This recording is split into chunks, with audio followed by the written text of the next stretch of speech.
Hello, welcome back to the Michael Sisco Show. Let's give this a few minutes, get a few more people on across the various platforms. We are on Facebook, Twitter, Periscope. We're on DLive, Facebook. So hello, everyone, and hello to everyone that is going to be watching the playback on BitChute, and of course it'll be up on YouTube as well. Let me know if we're having any audio issues, please. But I'm setting up the intro right now. So, by the way, super chats tonight will be benefiting, half of them will be benefiting the monastery of Our Lady in St. Lawrence. So we are going to be doing that, giving away half. The audio is choppy. Okay. It's probably just the internet this time, as opposed to the microphone. My connection. Yeah, yay for internet. Anyway, let me know if it's a little better. The entropy looks like it's set up. So if you want to give any super chats to support the show, you will also be supporting the monastery, Colorado's Western Rite Orthodox monastery. They follow the Benedictine tradition. Good people. I visit every year. But we haven't, and if you were expecting E. Michael Jones today, Dr. E. Michael Jones, I did promote that for a little bit, but he had to reschedule. So he will be back on September 3rd, which is a Thursday night stream. We will have Dr. E. Michael Jones, but don't worry, stick around. We do have a good guest tonight, a writer for saintsedwardmedia.com, Benjamin Jackson. We're going to be talking about COVID-19, how it's been used for government overreach, and just war theory in Orthodoxy, or at least our tradition of it in Orthodoxy. But if you're watching on YouTube, Facebook, or Periscope, please switch over when you can to dlive.tv/Michael Sisco, just to avoid, just so that you're there when we do our victims of censorship, which is always an imminent possibility. Anyways, let's bring on Benjamin. Hey, Ben, how's it going? I'm doing well. Glad to be here, Michael. Good. I'm actually excited for this because I know it's going to be a good interview because everything that you write is great. So Thanks. Your pieces are good. I appreciate Everyone that. needs to go to Saint. Oh, hang on. We're getting some echo from probably my DLive I have up. Excited for this because I know it's going to be. Yeah, I do that all the time. Glad to be here, Michael. Yeah, I'm excited. Probably my. I have boomer moments where I leave some browsers up.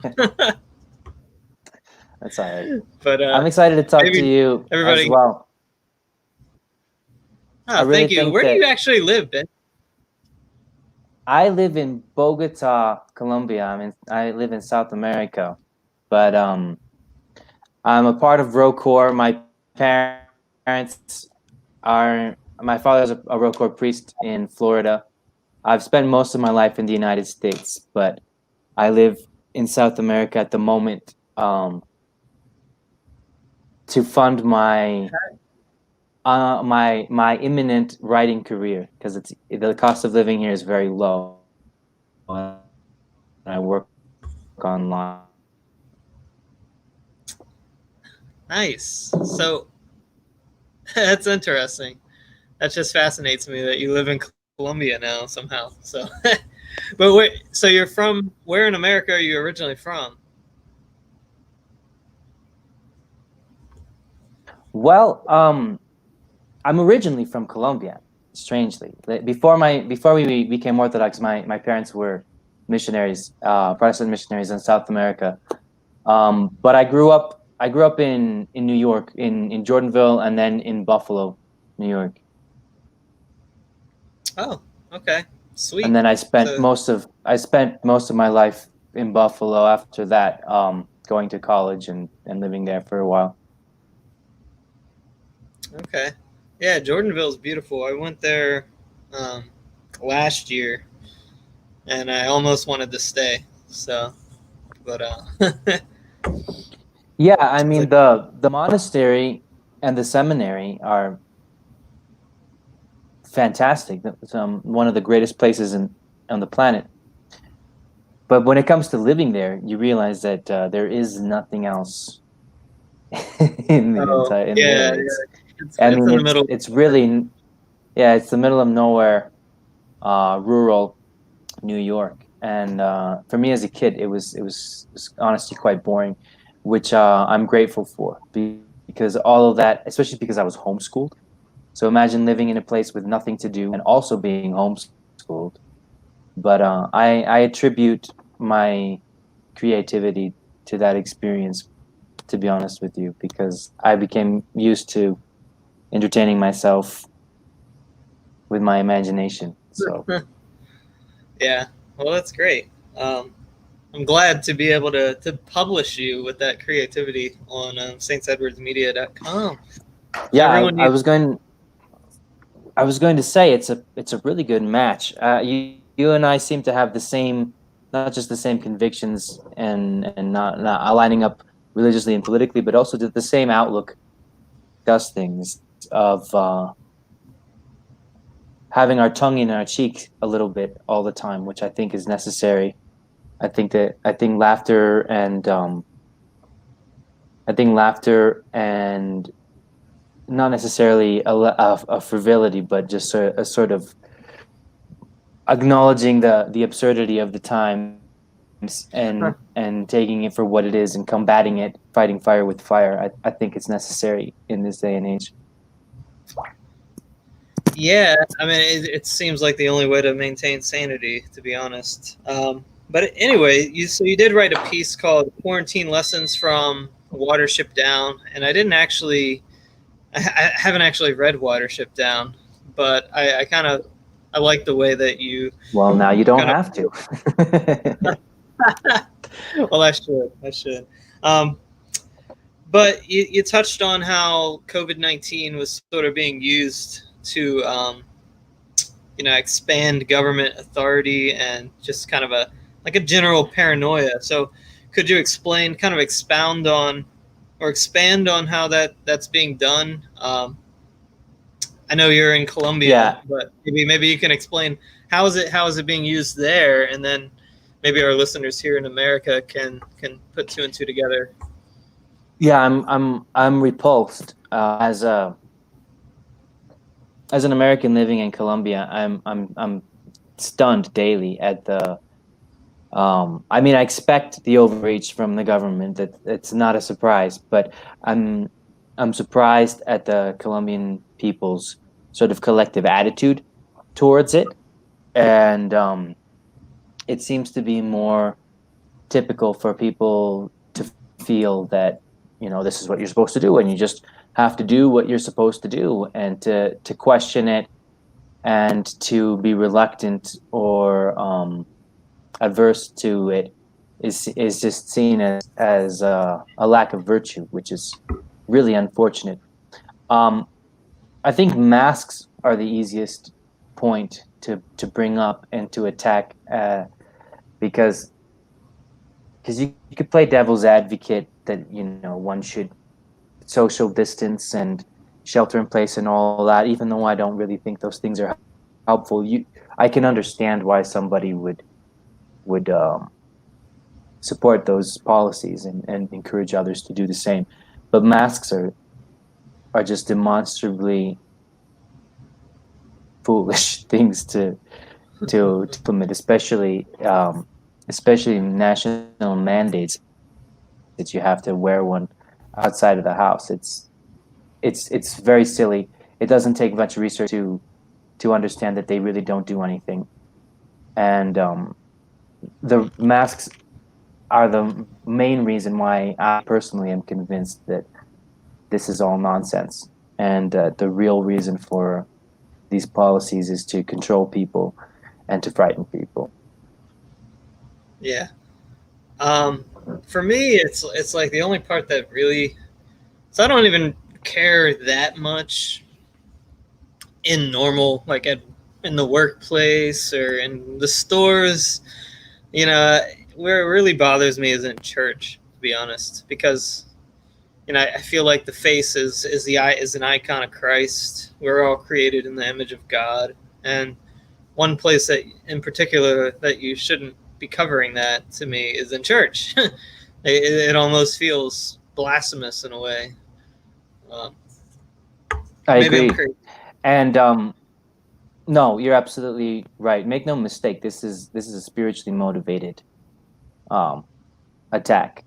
Like, um think about this, Michael. This is the first time ever since Greece has what was since Greece has been Orthodox, which was the time of the apostles, since Greece was Christian, I should say.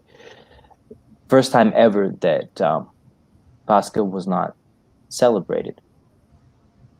I mean, that's a massive blow to us and a massive victory for our enemy. And I don't mean our political enemy. I mean Satan. You know, protesting is permitted and shopping is permitted. You know, if you look in the United States, the way these policies are being implemented and what is being permitted and what isn't being permitted, it becomes clear that the first targeted thing is church. That's what they want us doing the least. That's what they're the least reluctant to permit in any way, shape, or form, or to make exceptions for. That's what's considered the least essential, quote unquote. And I think that's very telling. Hmm. Yeah, yeah, and I don't think it's any coincidence that shortly thereafter of basically keeping everyone home and not in church, we have riots in our streets, and we're basically almost taken over by Marxist revolutionaries. So I don't think that's a coincidence either. It's not a coincidence. It's not a coincidence. Marxism is entirely antithetical to Christianity. It always has been that way. And Yep. anywhere that it's appeared, Marxists always make clear that what their enemy is and what they're trying to destroy, and it's the church. It's true. Well, they certainly have a very long history of attacking the church. There's you would have to be completely historically illiterate not to acknowledge that. Um, do you think that our I don't know, honestly, I don't know a thing about um, how Colombia's government is structured, but I imagine it's probably a form of liberal democracy, just like in the United States. Do you think that Well, theoretically,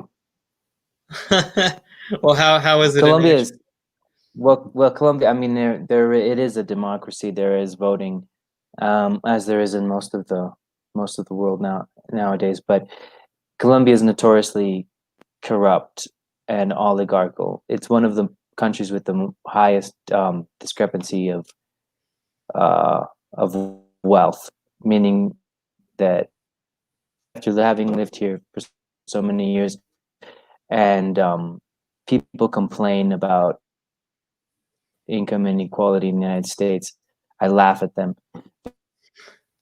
Uh, can you hear me? Can you see me? People in the United States have nothing to complain about. I mean, there truly is abject poverty in Colombia, and it in great part really is due to um, corruption of the oligarchical families that control things behind the scenes.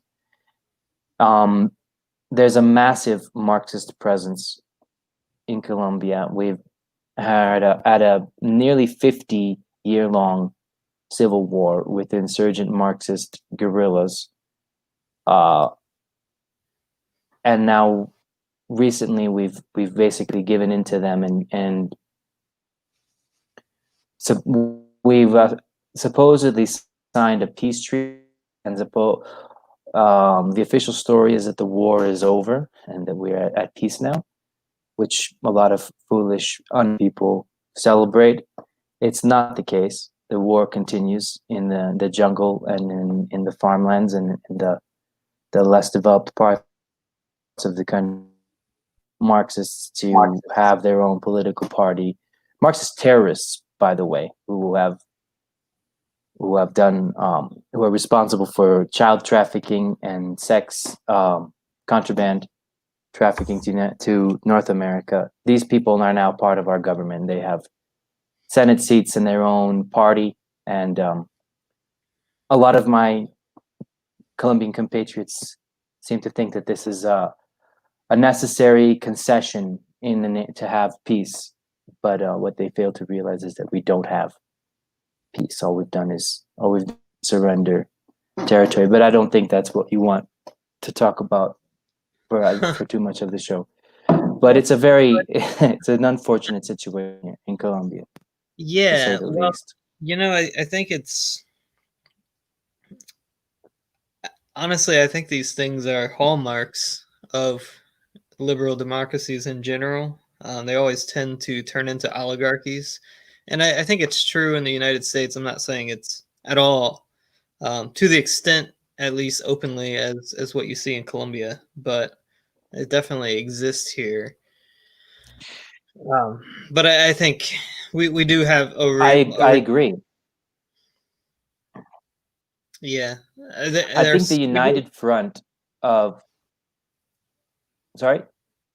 Oh, it's okay. We have a lag because you're in Colombia, so we're gonna have that little lag there. I'm so far away. Yeah. But keep that going. No, I was just saying. I think you're absolutely right. I think that became clear recently in the United States due to the Trump administration. There has been a consistent united front of establishment Democrats and Republicans opposing Trump for none other reason than that he isn't one of them and that he isn't the one that they put. I mean, it's a terrifying prospect to imagine that the person who had run against Barack Obama was Mitt Romney, seeing as how Mitt Romney, especially when it comes to socialized medicine and the so-called Obamacare policies, that he would have done the same thing, and how he has opposed Trump at every step of the way. It goes to show that the establishment Republicans are really nothing more than controlled opposition for these oligarchical powers. The Clintons and the Bushes and the Romneys and everybody else. They create the illusion of opposition. They create the illusion of two parties at odds with each other. But in reality, as far as the policies that they implement, they're not that different. Yeah, in a way, it almost seems like the thing that the Republicans are most effective at doing is weeding out, filtering out real conservative, or controlling them and co-opting them, which is what they seem to have done to President Trump, to be honest, as his movement seems to be completely co-opted by, the people that he was there to quote unquote drain, right? But yeah, it's a tricky thing. And but I mean, from the sideline, it's hard to tell, how much of this is he being impeded or was it just dishonest from the beginning? And it's really impossible to tell as somebody like me just watching from the sidelines. It is impossible to tell, and there are a variety of possibilities. It may be that Trump is playing 4-dimensional chess and is outsmarting all of us and can't be too forthcoming about what his real motivations are. It's also possible that he has been duped, because it is true that he has no political experience prior to this. So it would make sense that he doesn't really understand the machinations or policies going on. He's not a true conservative ideologue. So I mean, it's an entirely strange situation that we have, and impossible to read. It really is. Yeah. Do you think there's anything else that, I guess, embedded in Western culture now that would make make us more susceptible to this sort of excessive paranoia and control from the COVID Yes. stuff. What is it? Yes.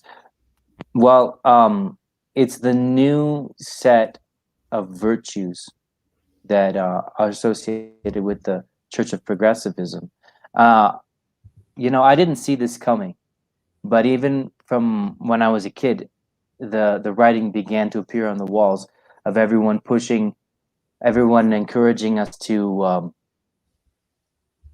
women can do the same things that men do, and we've been taught from a young age that racism and sexism are the paramount, primordial sins of mankind, and that's simply not the case. I mean, racism is obviously wrong, sexism is wrong too, but they don't really mean what we're told that they mean, and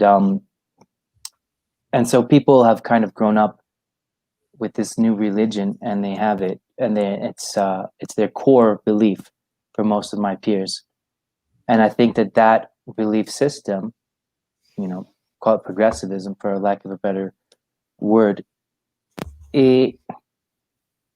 it's made us vulnerable to what is happening right now. I mean, let's be concrete. Be concrete, Ben. Don't just say weird, unclear, hazy things. Be concrete. So I'll be concrete. We're dealing with Marxist agitators who call themselves Black Lives Matter. And they call themselves that for a reason, because it makes them impervious to criticism from the mainstream, and it makes them invisible to most people. Normies don't see them for what they really are.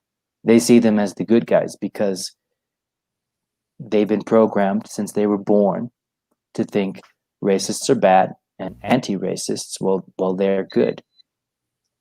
But we're not racists, but they don't believe us. And even though they're Marxists, and even though they're terrorists, and even though they're criminals, most people still think they're the good guys in the very low resolution view that they have of the situation.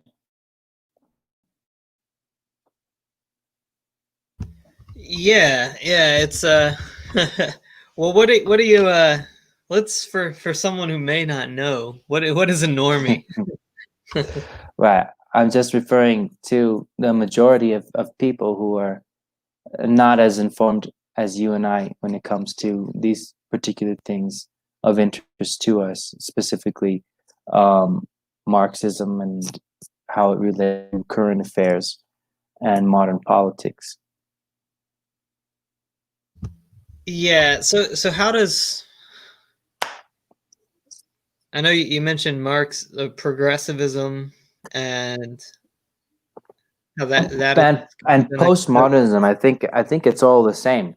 I think progressivism, postmodernism, and Marxism are all the same, and it's leftist politics.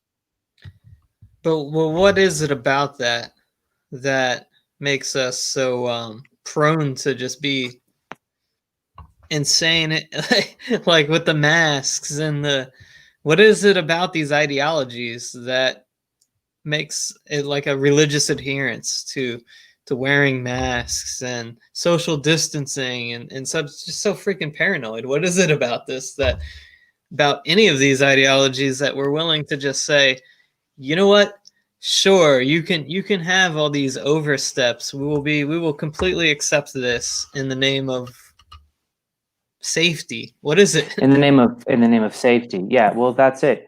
It's in the name of safety.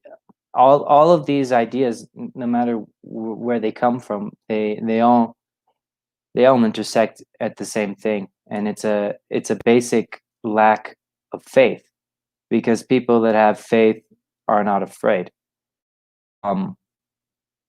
So when you don't have faith, and when you are afraid, then your primary concern becomes being looked after, being taken care of, being kept safe, which is a false god. It's a false idol, because there is no such thing. There's no such thing as being guaranteed health care. There's no such thing as being guaranteed health education. These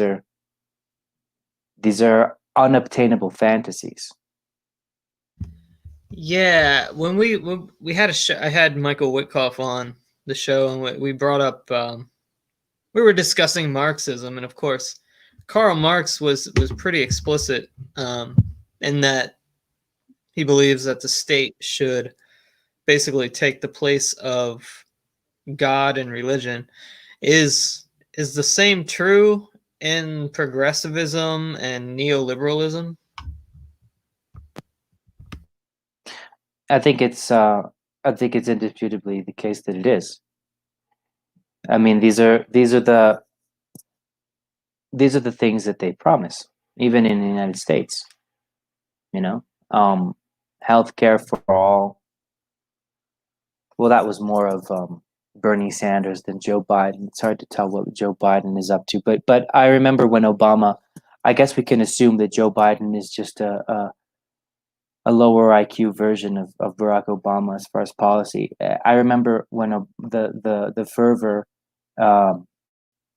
surrounding Obama's election and the adoration that people had for him. It all had to do with those same things, you know, receiving from the state that which one believes himself entitled to have. And I do think it comes from fear. I think that most people in the United States who are of college age, I think that their primary motivation for even pursuing higher education is fear. Fear that if they don't have a degree, that they won't be able to make a living. Fear that if they don't have a degree, they won't be respected. The more justifiable fear that they won't be able to afford the astronomical tuition, and so they welcome the idea of having these fears of not having to pay. I think that healthcare and education are the two issues where this is the most clear. People want their fears comforted by having these problems magically solved for them from on high. Yeah, just one thing I've noticed for those watching, I don't think all of the Facebook comments make their way to my little interface. I use an interface that broadcasts to various platforms, one of which is my personal Facebook page. So if you can switch over to YouTube or DLive, that would be great. But Michael Luntz, I pulled it up on my phone. Michael left a comment. They don't believe you aren't racist because you have a different definition of racism. Racism equals traditional to a majority racial identity. Well, they do kind of control the definitions for these things. Yeah, isn't that funny? They try to claim that it's impossible for Black people to even be racist. I mean, eventually they go so far that a lot of people just realize that they're not making sense and that they're inconsistent, aren't they? I mean, that I can't even wrap my head around how you could believe that. I know Black people who are racist. It's entirely possible. What are you talking about? Yeah. Well, there's no. I mean, what is it? I mean, there's all the word really. I mean, honestly, we shouldn't even use the word as people who are not liberal. Yeah, it has nothing to do. It has nothing to do with anything. I mean, anyway, what were you going to say, Michael? Yeah, I mean, it's just that we have to stop operating within the framework of their language because it's just a trap, anyways. Yeah. So, yeah, I'm really tired of saying that I'm not a racist. I should never have. I should not have had to say that once. Yeah, well, they can't give a consistent definition of it, so who really cares? Who cares? I've not said or done anything motivated in such a way ever in my life. So why is this such a common method for attacking me? It doesn't make any sense. Yeah, yeah. It's just, but it's not about making sense. It's about power. It's about power. It's about power. And that's why they can convince people that it only works one way, right? Because supposedly white people have historically been more powerful, and so that puts us in some advantage in these people's minds, which means that you know how their thing goes. Yeah. We're the white people are the target for. They want to break down everything that they perceive as they can only see things from an oppressee dichotomy, and it's really unfortunate way to see the world. Exactly. The Forest Rebel says, "Love the background, Michael." Well, why? Thank you. Yeah, I like it. I like it too. It's much nicer, much more presentable than mine. But I don't have that many books here, unfortunately. Most of my books are in storage. This is totally real, and it's not a green screen. I promise. No, I bought the it's a green screen, and I bought the rights to use the image. So I have a license to use the image behind me, and then, Oh, okay. Yeah, but it's nice. Victorian library. I wish that I actually had a Victorian library like this. That would be pretty sweet. I think I do own enough books to fill it out if they were ever all in the same place. Yeah, I have a lot of books too. I did start using those e-readers, but what I ended up doing is whenever I find a book that I like, I just buy the real one for the library. So even if you never touch it, yeah.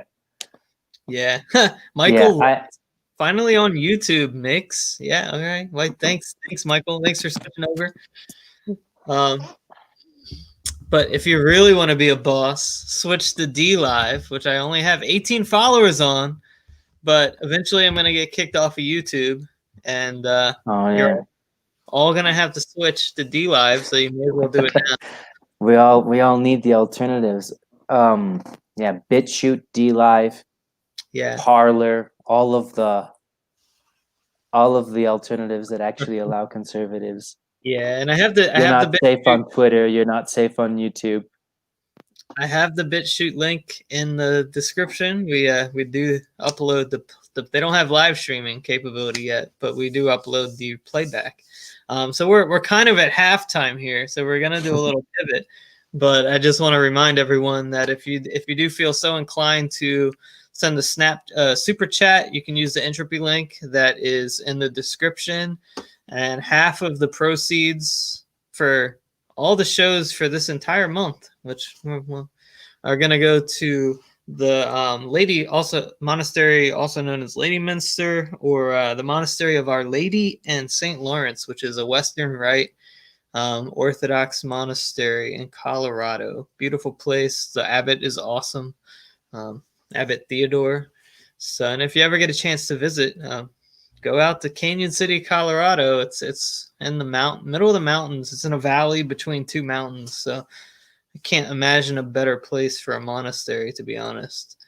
Wow, that sounds great.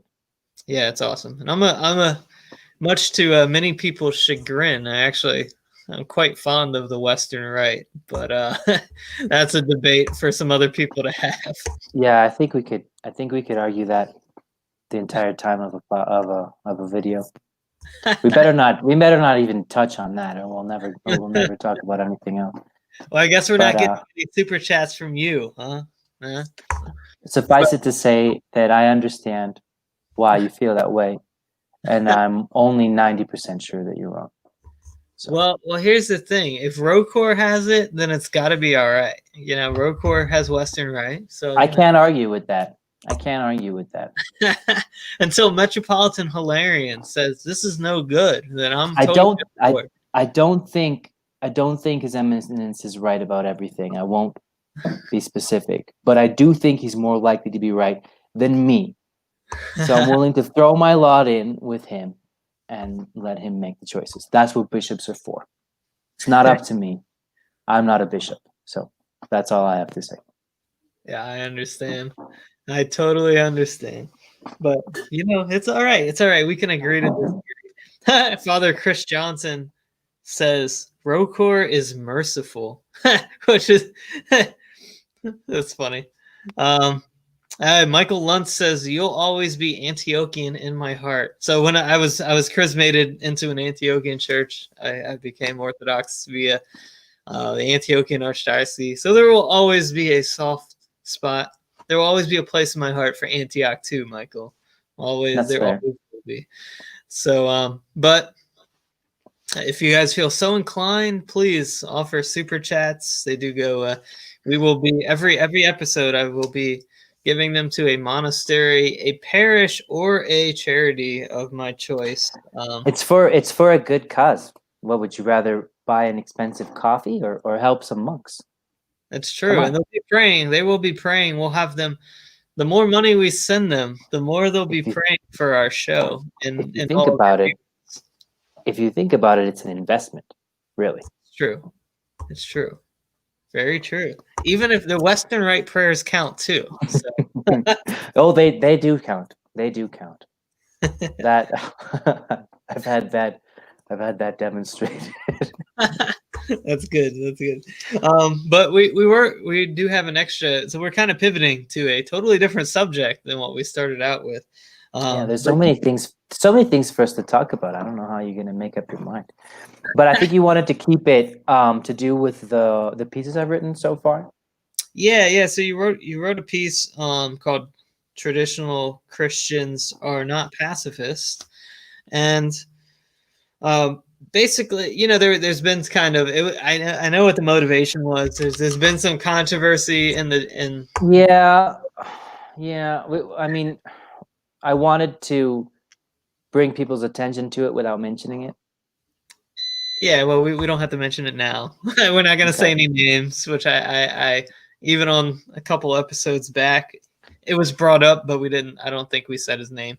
So, but there is somebody who's kind of making the claim that there's no justification for war in the Orthodox tradition, and but you kind of wrote a piece explaining that there is. So does the Orthodox Church have a just war theory kind of dogmatized or to my knowledge there isn't. I don't feel a need for one either. I just think that common sense and a knowledge of history and a knowledge of scripture demonstrates irrefutably that pacifism is an impossibility. It's not a choice. It's not an option in the fallen world. And so I sympathize with pacifists. I think their intentions are good. I understand why a person would have the motivation to feel that way. But within a traditional Christian framework, there is absolutely no intellectual justification for such a philosophy. There just isn't. Without pulling up your article and reading it, what are some examples that you can pull to make this justification or make this argument? Well, in the Old Testament, the conquest of the lands promised against the Canaanite and Philistine tribes. Also, the many saints who were warriors, even though, I mean, I can understand people saying like, oh, well, once they became Christian, then they allowed themselves to be martyred and this and that. Yeah, but what a lot of people don't realize is that being martyred is the most hardcore metal thing that a person can do. I mean, pacifists avoid conflict. Martyrs dive into it entirely willing to die. I mean, that's the most violent thing imaginable, as far as I'm concerned. I've got a cross hanging on my wall that I'm looking at right now. I'm sure everyone watching this does also. I mean, consider the violent symbolism that we uphold as our standard, as our representation of who we are and what we believe in. It's violence, isn't it, to be crucified? Yeah, evident. That's true. Good point. Yeah, I mean, we're definitely not all called to martyrdom, and well, true. we're not Hang all called to martyrdom. Martyrdom depends on circumstance, but we are all called to be crucified. I mean, there is no salvation and there's no participation in deification without suffering.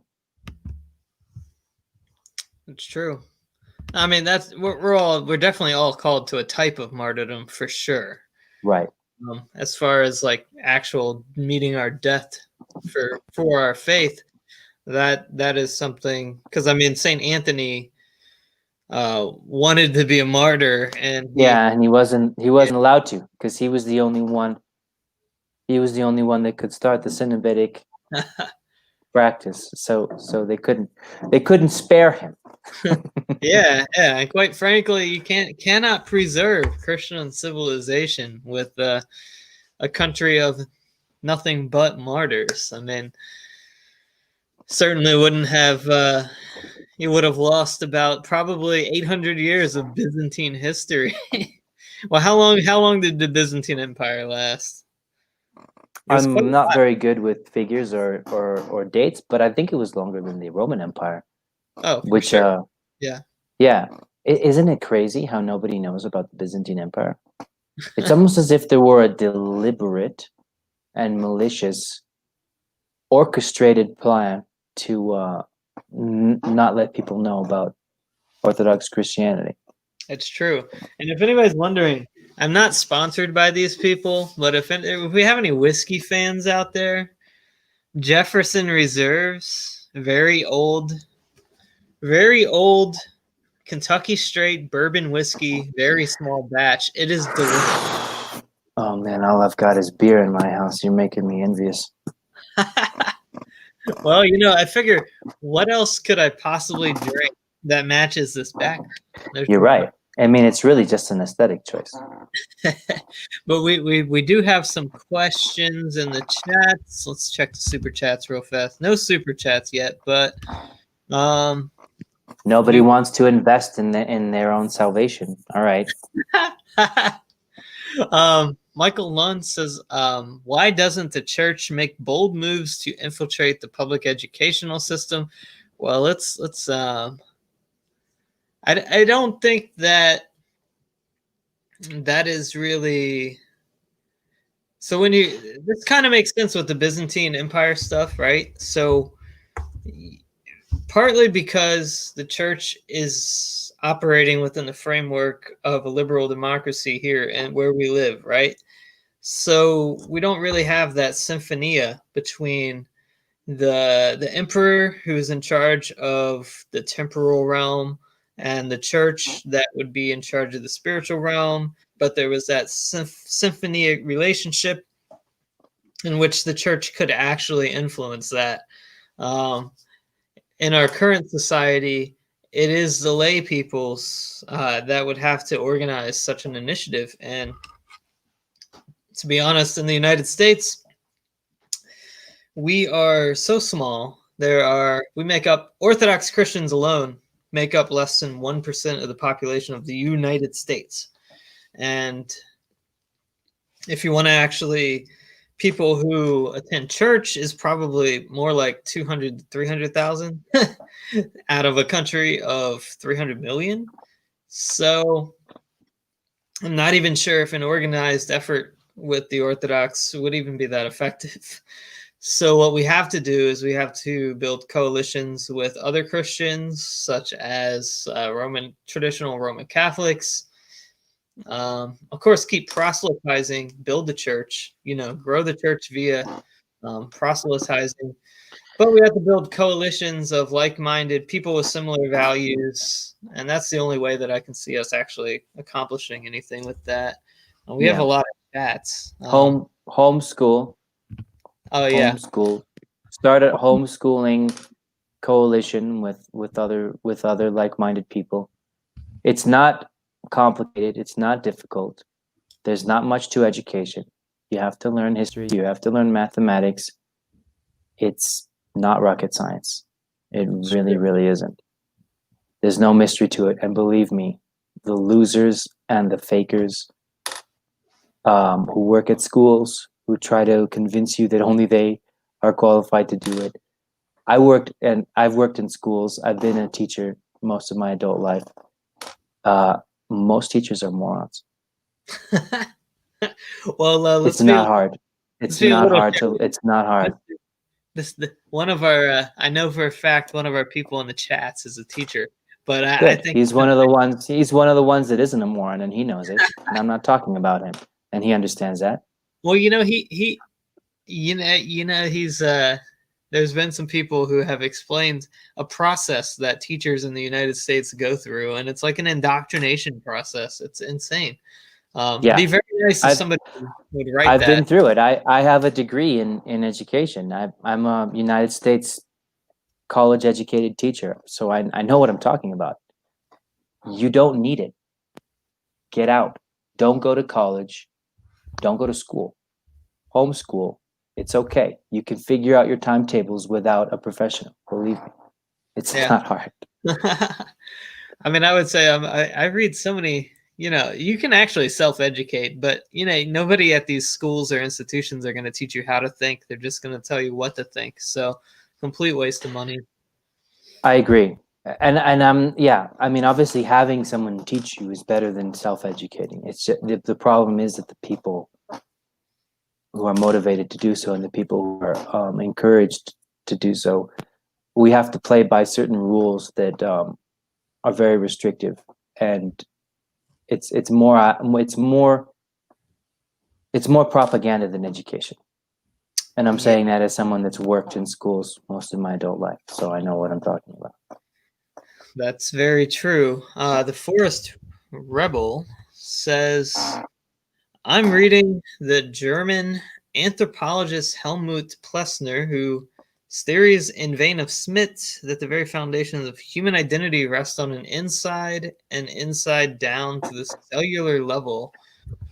Even among the spiritual, there is a tension that inherent in any identity posed as itself. As such, it becomes inside.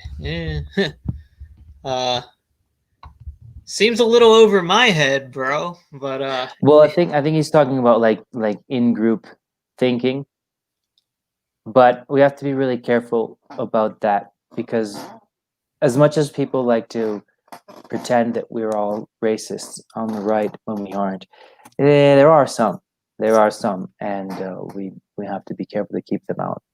So, what do you mean? That's all I have to say. Well, because he's talking about inside. Can I see the? Can you put it up again? This one or this one? Yeah, rest on an inside and inside down this. Yeah, maybe I'm misunderstanding this. Maybe I shouldn't say what I think it means, because I could be wrong. It's okay. Let's see. Identity posed as its own inside. That raises red flags for me, but I could be wrong. Yeah, I don't know if he's talking about like It seems like he's talking about in group discrimination, which is one step away from racism. Anyways, next question. Father Chris says, just abolish the Department of Education. No, really. Yeah, I kind of agree. Oh, and he says, and the teachers union. I agree with that too, for sure. I think that, I do think that homeschooling is if I were to be married and have kids right now, homeschooling would be the only option that I would consider, to be quite frank. And one thing that I think is good about this COVID-19 stuff is the reemergence of like Yeah. homeschooling. And you have people getting creative. Like, most people can actually take a day off a week from their jobs. And what you have is these little pods forming where one parent takes a day off a week to teach the group. Homeschooling doesn't take as much time. I think that it's a wonderful thing. It's an unexpected outcome of this, is that people who have tried it who never would have tried it otherwise. And I think a lot of people are realizing that it's not as involved and it's not as complicated or time consuming as they had assumed. I mean, because we ship our kids out to these schools all day long, most people probably have the idea that it takes a long time to teach people things. It doesn't. It doesn't. The majority of the time that children are in school, they're just being looked after. They're not learning most of the time. Yeah, well, here's the thing. Like, when you have a family, so I understand that our society has a, we kind of have we have a set of expectations. It's like you go to work from 9 to 5 or whatever, and both spouses now are usually working because of the way that our that's on purpose, because I of know, how they kind of that's a discussion for another day. We have a two income economy, which happened after the World War II. Yeah. But that's neither here or there. You really could make the sacrifice to spend your evenings teaching your kids if you had if you're both at work and you're I don't know what arrangements, but I mean, you can make it work. It sucks, but you can make it work. Well, a lot of parents spend a lot of time helping their kids with their homework anyways. Yeah, that's true. Like, honestly, if you took the time that you helped your kids with their busy work homework and just taught them the essentials and selected the textbooks yourself, and even if that seems daunting, if you get organized with groups, you can figure out in the group what textbooks to get, what materials to use. I'm not like it's doable. The point is it's doable. Yeah, the point is not that it's easy. The point is that it's doable, and it will probably require great sacrifice on your part.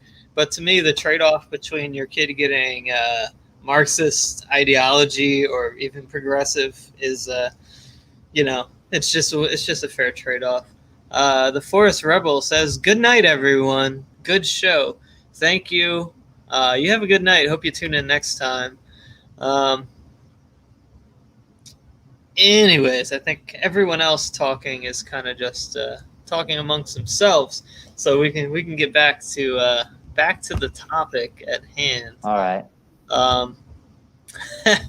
Back to war, just war. Does the Orthodox Church have so what scenarios would you say would someone be obligated to? Would an Orthodox Christian be obligated to use violence? Yeah. When will we be obligated to actually use violence? That's a really good question, because there's a lot to be said for dying. Dying is how we win ultimately. So I'm not sure if self-defense truly is the best course of action for someone pursuing sainthood. I'm inclined to think that self-defense is correct, but what I am certain of is that protecting other people is necessary with violence. So home defense, owning and knowing how to operate firearms is, I think, a very responsible thing if you have children. That everyone in the United States should consider doing. Yeah, it's I mean, that's what I was gonna say. Like the defense of other people, of your family. Yeah. Like, you can't just sit idly. It's one thing to say, I'm not going to defend myself. I'm going to offer my life up upon, for whatever. I'm going to not do any harm, and I'm going to let them do whatever they want to me. But Yeah, I think that you are obligated, if you see harm being done or about to be done to the innocent, that it is your obligation to do what you can to protect them and to save their lives. And yeah, I agree with you. You could make the argument that if someone attacks you, it's even more virtuous to not defend yourself than to defend yourself. You could make that argument. I'm not necessarily convinced that that's correct, but I don't think anyone can argue against protecting innocent people. yeah, You need to do that. You have to do that. Ultimately, that's what just that's what just war theory ultimately is. Mm-hmm. Is you have to protect your citizenry. You have to. Right. I don't think that against invading forces, and there are historical moments that we can point to and that we can use as exemplars of how this works. In Russia and Spain, it usually tends to be fighting against Muslims, doesn't it? Strange. You're gonna get my YouTube immediately canceled. I'm gonna be in Laura Loomer status pretty soon. Which, by the way, she might be coming on the show. I know she's a Zionist, but Who's that? Laura Loomer may be coming on. Oh, nice. Did you see she just won the primary? I did. I met her at CPAC at Harry's, actually, in the bar. I got my photo op with her, and certainly I disagree with her on some pretty serious issues, but her positions on tech censorship. Yeah. I think she would be a net positive more than a net negative. So. Absolutely. We on the right, we need to stop with all the infighting. We need to focus on what really matters, and stop excluding people that we don't agree with 100%. That's the way I feel. There's too much at stake right now. That's true, Michael. So this is the actual foolproof point as of why you're not a racist. So defending innocence. I don't know quite what he's. No, I think he means the fact that we associate with Laura Loomer despite her being a Zionist. I like Laura, man. She was nice to me when we met, and I don't agree with her on a lot, but I like her ultimately. So another thing that I've noticed is that my DLive chats also apparently do not come to my my interface on StreamYard, but we have some comments. Donald J. Trump says, "Hey, poopy boy." Well, hello. Poopy Mexican 69 says, "Why are people so racist all the time? I'm just trying to eat my poop and be quiet." Do you eat? Donald J. Trump says, "Do you eat shot?" And did the guy on the right crawl out of a trash bag?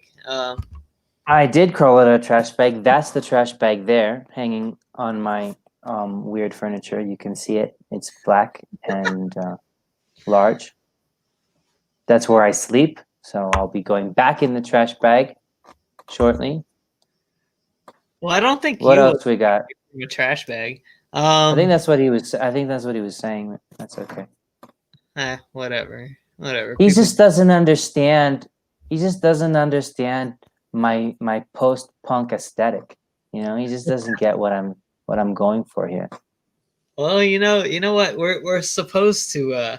We're not supposed to be all like, whatever. I should just dress in rags. To be honest, if I'm being real Orthodox, I should just dress in rags.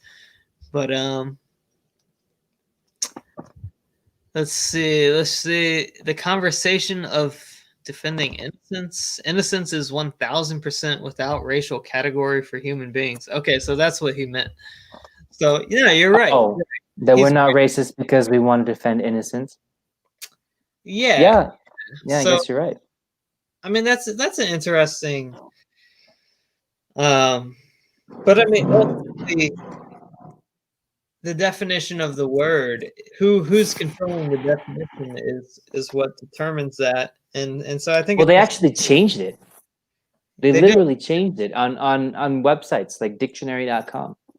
Yeah. So to me, so here's the like what I find That's unacceptable. Orwellian, Yeah, changing definitions.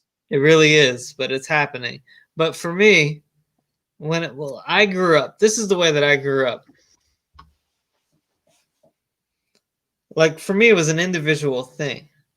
Like it was how am I gonna the way that I treat am I gonna just hate this guy or this person for their race or their ethnicity or whatever? Not a lot of people do that. And I've only met Actually unusual. I've met maybe two people in my entire 32 years on this earth who will not give anyone a chance because of the race or whatever. Mm-hmm.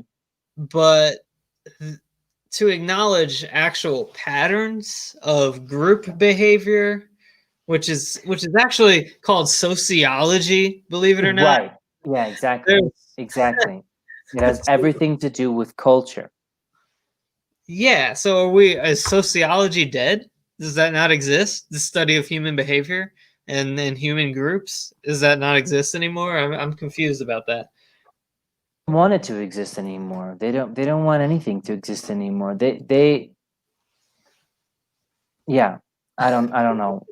Because I actually studied sociology in college because I'm a criminal. I was a criminal justice major, and that was pretty heavily involved in it.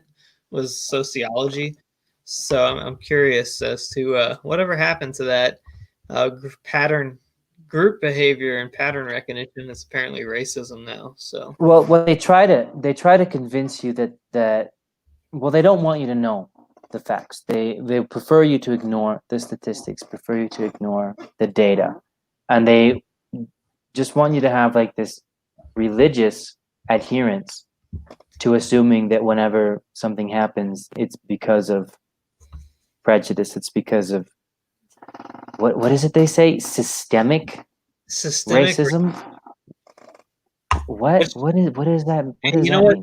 There is systemic racism, but it's not what you think it is. Affirmative action is racism, systemic racism against white and Asian people. And the courts, the federal courts just agreed with that. They just said, I think it was Yale University, but it's not just college admission. It's diversity quotas in the workplace.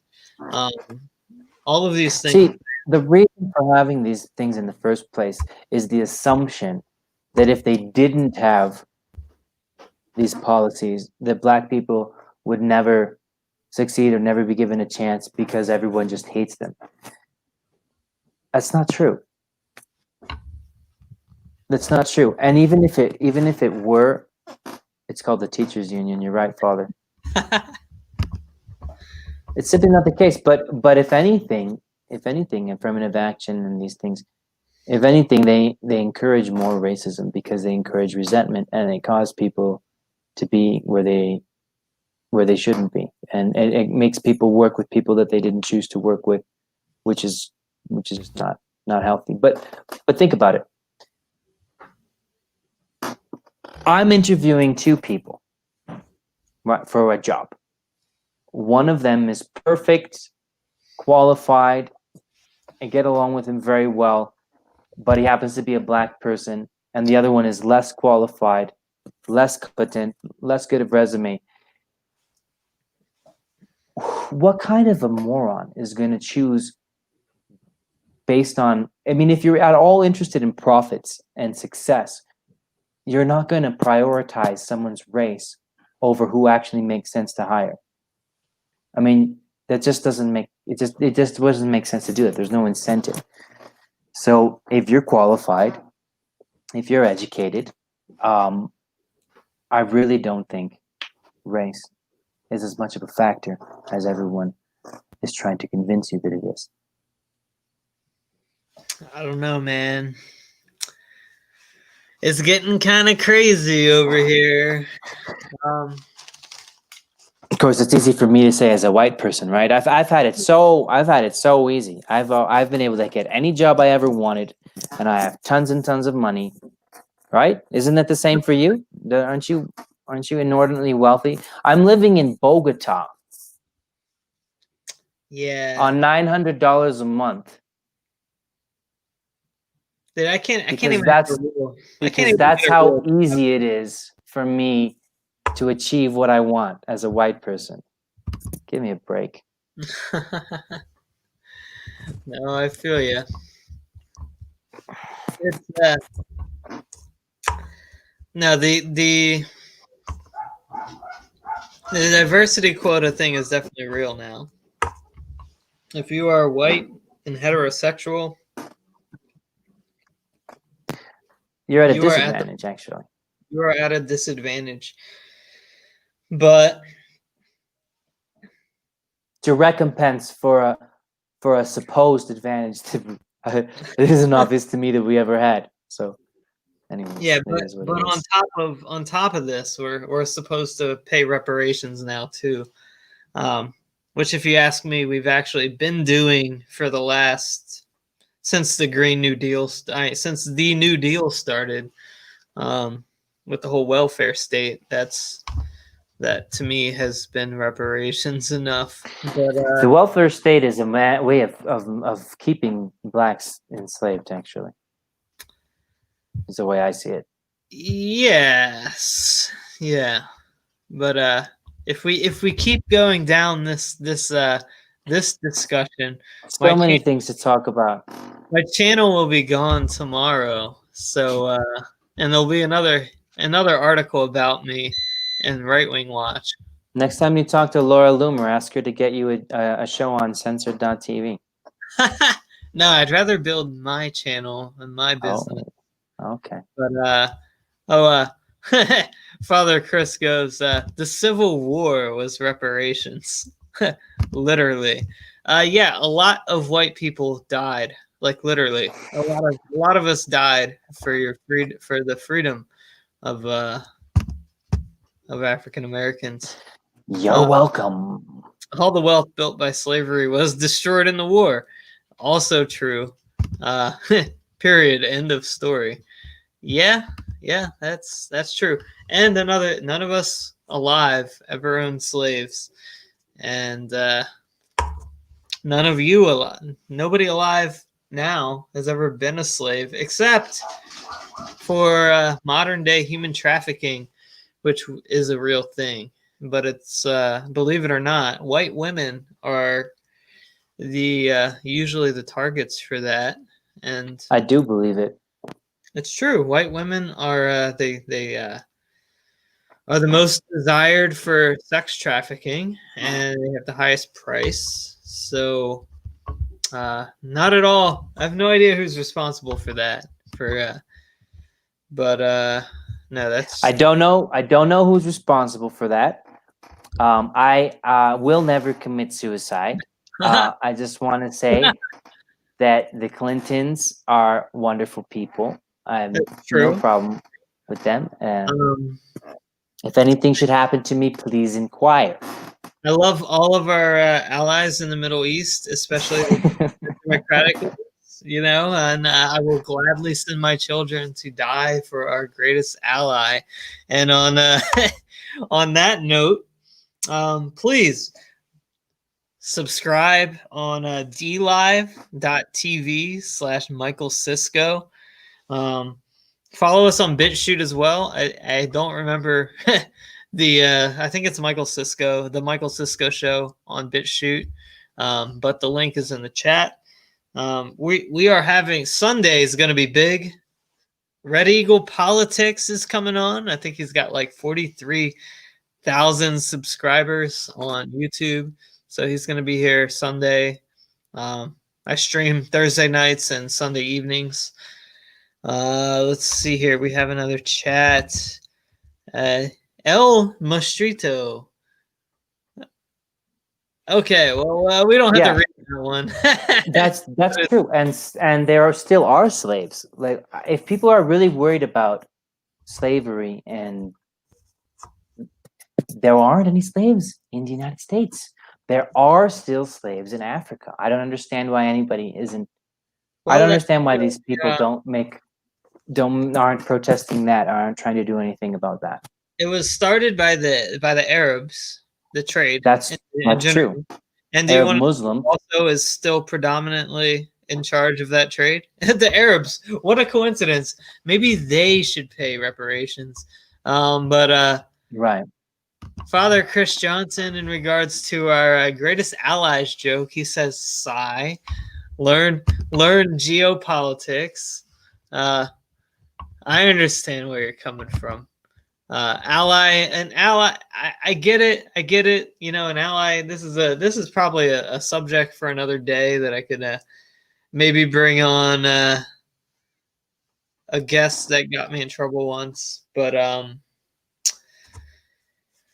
I think the argument with that is what is the trade off? Are we getting more or are we getting less from this? What we are sacrificing for this ally in the Middle East, are we sacrificing more than what we're getting out of it? And I I think think that, there are bigger fish to fry. I yeah, mean, this issue has us split right down the middle.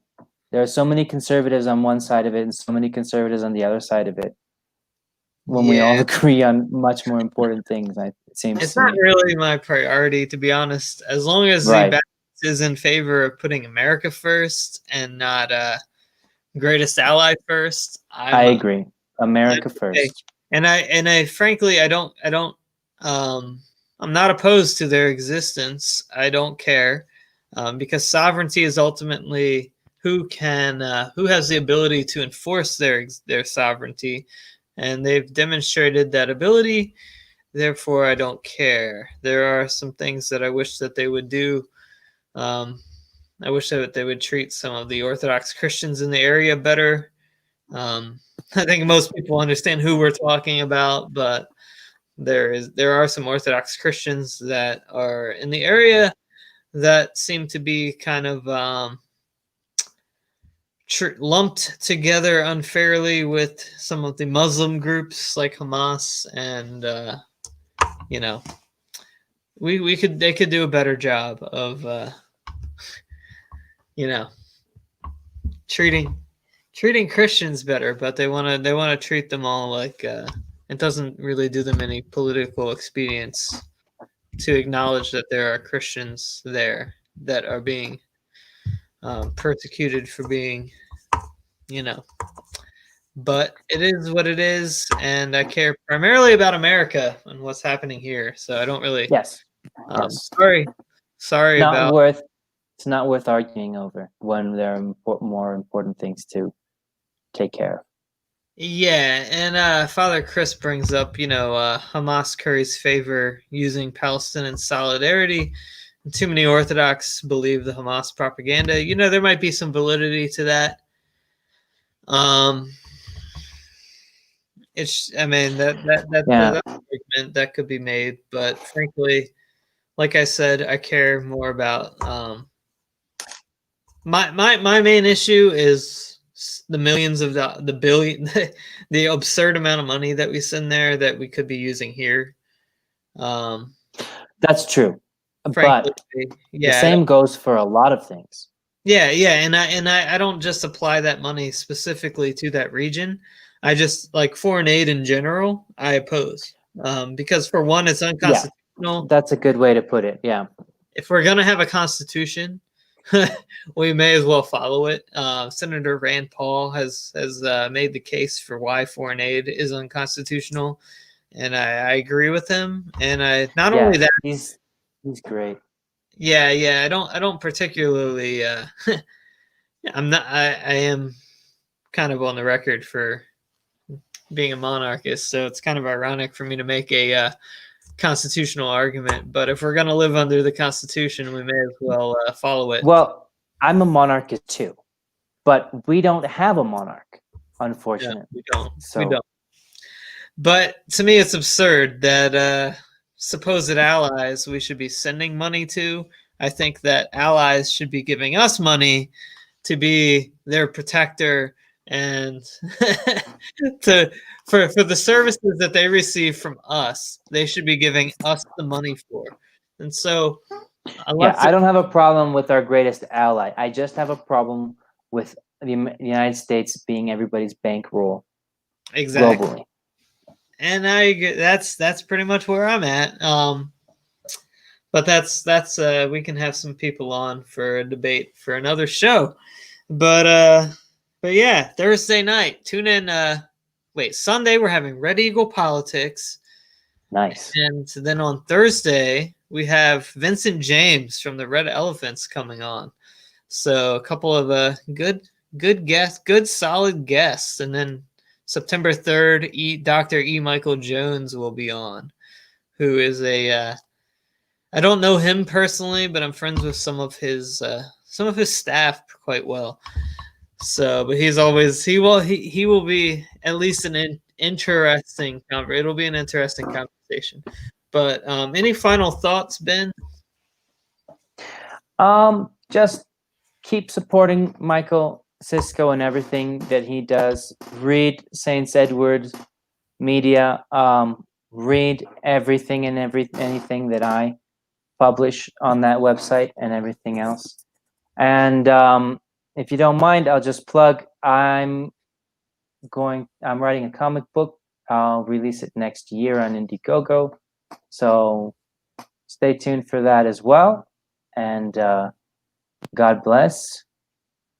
Make America great again. And thanks for having me. We're gonna make America great again. But I'm writing the greatest comic book that you've ever read in your life. I have the most amazing artist. Incredible story. I don't want to talk too much about it because it's still a long way away from getting launched. But just letting everyone know that that's my primary focus. That's why you've only seen 2 articles from me so far. It's because I'm writing the script for the comic book, and that actually turns out is a very time-consuming task. But yeah, writing a book too. I'm writing a book. It's called "Conserving What?" ? Yeah, so I'm basically critiquing modern conservatism and why the GOP sucks. And that will be, I'm actually publishing it like a periodical. So every chapter will be published on St. Edward Media. I like that. That's smart. My artist insists that we write the entire thing and then submit it, even though comic books usually come out in month-by-month issues. But whatever. He knows what he's doing, so we'll do it his way. And just in case you think I'm changing the subject, Comicsgate. So that automatically makes anything I do with comic books about politics. Checkmate. I have no idea anything about that. So oh, really? So okay. Well, I don't know how much more extra time you want to give me, but most mainstream comic books are SJW progressive hogwash. And so a lot of writers and artists are crowdfunding their books because they can't get jobs in Marvel or DC Comics because you have to be a lefty NPC to work for them. So makes sense. That's it in a nutshell. I actually was talking, so I met I mean, honestly, I have no time limit. I don't care. So okay, cool. We can go however long you want to go, but sounds good to me. We're just in casual time. I think we've pretty much gone through the. So just let me know when you're done. But I was talking to this Russian girl on the phone today that I met, on some little Christian dating app. But it's interesting. She's Russian, but she's like Lutheran. So I'm trying to but she's. Oh, that's weird. Yeah, no. I think she moved here and didn't realize that Orthodox were actually here. So she's like baptized. So we're gonna have to get her back through confession. We're gonna have to bring her back in. But she's otherwise pretty based. But okay. What was I talking about? I comic books. Nah, I forgot where I was even going with this. Why I brought it up. maybe I've had too much whiskey, but I forgot where I was going. I forgot what I was. I was explaining to you how you have to be an NPC leftist cuck basically Oh to work for yeah. Marvel or DC. Yeah, I was kind of when you're meeting someone, you have to explain like who you are. Oh yeah, I'm yeah. like, yeah. I'm like, yeah, so I have this company, this media company. And she's like, well, it's so brave of you to start your own business. And I'm like, look, you don't understand. I can't hold a real job anymore because all you have to do is Google me and Right. all this. I don't have a choice. Yeah. I like Yeah. it's not that courageous when it's like literally my only way to go. But whatever. I do have some other opportunities for and as a campaign manager. The problem is it's like a year away because of the midterms. So, but yeah, Saints Edward Media is literally my In a year we'll do another live stream. And you'll be a successful campaign manager for Laura Loomer or whoever else, and I'll be an established, published comic book writer, and or Saints Edward Media will be just raking in the dough, and you won't have to use a green screen to pretend like you have a nice home library. You actually will have, and everything is going to be hunky dory, my friend. It's gonna be great. It's gonna be great. Either way, you know what? Like we said, life is salvation is found through the struggle. So I don't mind. You know what? I'm cool with wherever I am, whatever the circumstance is. I'm cool with it. But it's always amusing, like talking to a woman and trying to explain how like if we take selfies, you might end up in the newspaper. Well, you know what? That might be to your benefit as far as the dating world, because it's excitement, She did it's seem quite adventure, excited. She was it's definitely fun. danger. Yeah, Women like that. I made her Google me. I was like, Google my name, see what comes up. I was like, you're gonna get the Right Wing Watch article. So Father Chris says this struggle is real. Yes, it is. That's the reason why well, we won't talk about that. But there's a reason why I like to hang out in Rocore. I feel most comfortable there. Oh yeah, you're Rocore material. So really, how did you end up back in Colombia? Okay, so I was living in the United States, teaching full time at a school, and I had just finished my master's degree, and I had always had the intention of writing. And my excuse for not putting in the time to develop the ideas for books that I want to write had always been, well, I don't have time right now because of my master's.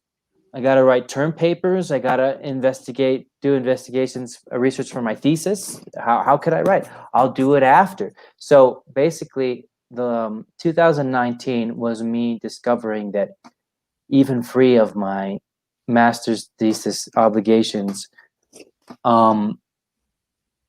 writing takes a lot of time to do it well. So I took a look at myself and I realized, if I just continue this way, I am not going to be a writer. The amount of time that I'm putting into the ideas that I have, it's not enough. So I quit my job. I got a job teaching Chinese kids online, and I work 3 hours a day in the morning. And with the money that I make for that is enough to live on, because the exchange rate from US dollars to Colombian pesos is so favorable to the United States dollar that I have what's equivalent to a full-time salary living here. And I'm able to have the time to actually write. So I started writing a novel in January of this year. I'm very far along with the novel. Taking a look at the climate of the political and economic climate, it seems to me that comic books are more lucrative at the moment. And so I'm focusing on converting the novel that I have written into a comic book, which I intend to continue indefinitely, year after year, and actually write other books and other stories also in comic book format with other artists. So Nice. That's cool. Where can so that's what we're. if anyone's interested in this, is your work is not done yet, right? It's not done yet. I wish I had something to show. Well, I mean, I've written 100 pages of a comic book script, and I'm working in with an artist right now who's drawn 2 of those pages. So there's 2 ways we might do it. We might release it in issues, which is the way comic books are, in my opinion, meant to be read issue by issue, or we might release it all at once as a 100-page graphic novel. But you can follow Max Headshroom is my artist, and you can follow me on Instagram as we post images. We will. Can you comment? Yeah, sure. Hey, just send it to me in the private chat, and then I'll post it in the chats on all the platforms. Yeah, that way we do most. Yeah, we're I mean, we're 2 pages in, so we've got a ways to go before we can really show our work. But like I said, the story is done. The story's written. It exists. So it's definitely happening. It's just that drawing takes a long time. And so this is your Instagram that you just sent? Yeah, that's my Instagram, and that's Max. Okay. Max Instagram. It's more interesting to follow Max because he actually has art that you can look at that's cool. Okay. Well, let me just put Ben's IG. There we go. Bam. And I appreciate that. let's see here. Oops. El Mostrito. I just Googled Michael Sisco, and the first search term suggestion is Michael Sisco obituary. And I was like, why don't you Google Michael Sisco and Right Wing Watch? And he's like, that worked. Thanks. What a shock. So yeah, there was Jared Holt did a hit piece on me because I was I can't mention the name of who I was working for on this platform because I am still on her FEC report. But I was a campaign manager for a candidate in a state to the east of where I am now. And Jared Holt took some stuff that I said out of context and said that I am a white nationalist and an anti-Semite and a monarchist. And I am definitely a monarchist. Only one of those things is true.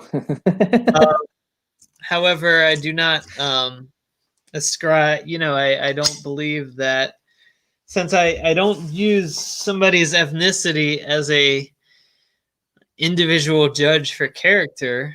I'd really like it if we took Kanye West and made him the king of the United States, and then everyone would be like, "You're a white nationalist." Be like, "Really? Really? Because my king's black."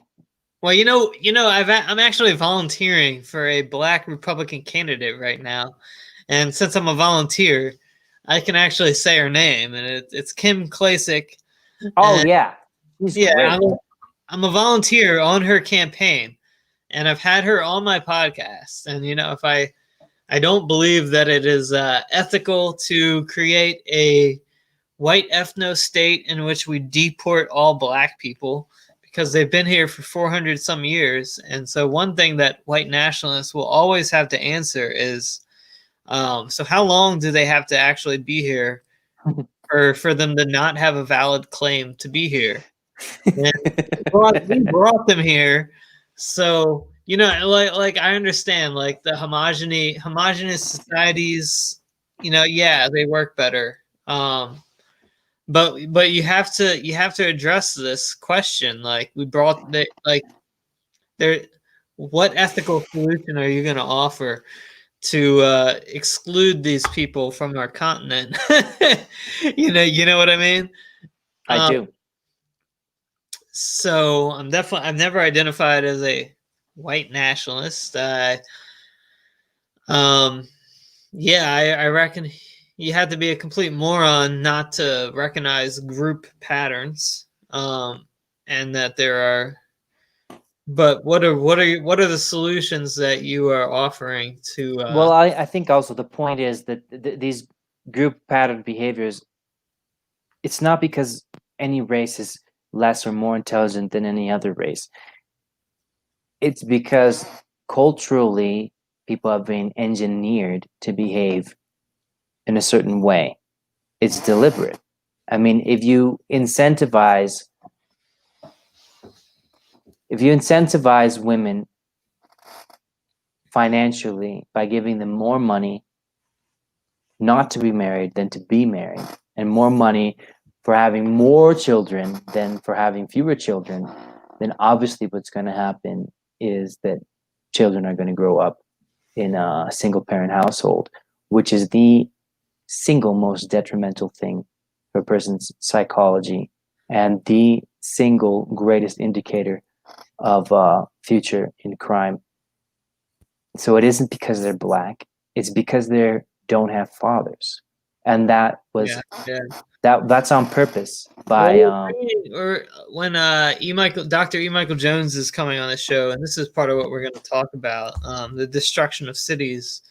And I haven't read his book on the topic. I've read Libido Dominati and another one that I won't name, something Revolutionary Spirit. But he talks about how, we just take these people out of agricultural areas and put them in these cities in an element that is totally foreign to them, and then expect them to compete. So I mean, there's we'll see what he has to say. I'm not quite. I haven't read the book, but no, I mean, even if there is actual differences that are based off of that might be a result of intelligence, IQ, whatever. Who cares? Yeah, those differences are pretty minimal, actually. Well, with American blacks for sure. But like even if it does exist, we as Christians believe that all humans are created in the image and likeness of God. We lost the likeness because of the fall, but we all have that human dignity because we do all have the image of God. And we did bring them. We literally brought them here. They've been here for 400 years. So yeah, there has to be an ethical solution besides just that. Whatever. I just don't believe in resetting things to how they used to be. No. So like, there's black people live here now. So do we. They Yeah. came from Africa. We came from Europe. Who cares? This is where think, we are now. I think I think what the George Soros people, they like to hone in on. So I don't believe in forced demographic change. So right now we still have a quote unquote white majority here in America, which I think do we? We do. That's not gonna last. Well, the reason it's not gonna last is because we're bringing in 1.1 million a year via mass migration, and I oppose that. I oppose that. Absolutely oppose that. And so that makes me a white nationalist, evidently. But all right, according to George Soros and Jared Holt and Right Wing Watch. But I don't really. Do you know how I really care what they think? I really don't. I'm actually flattered that they spent money to write an article about me. So, cheers. I'm empty. I'll get another beer after. Good conversation, Michael. I think that's a good place to leave it. I appreciate I appreciate you having me on. I had a lot of fun. Thank you. And if you're still watching, please hit the like button, subscribe, and hit the little alert button if you're on YouTube. But definitely make a DLive account. At some point, we're going to only be on DLive for the live streams. So definitely go on DLive, dlive.tv/Michael Sisco. Thank you for coming on, Ben. And My pleasure. thank you, folks, for watching. And if you wanted to, if you're watching the replay and you missed out on leaving a super chat, but you want to support our work, you can visit saintsedward.com. At the end of every article is our Patreon link. And also, you can make a one-time donation on PayPal. So thank you very much, and have a great day. Thanks, Michael.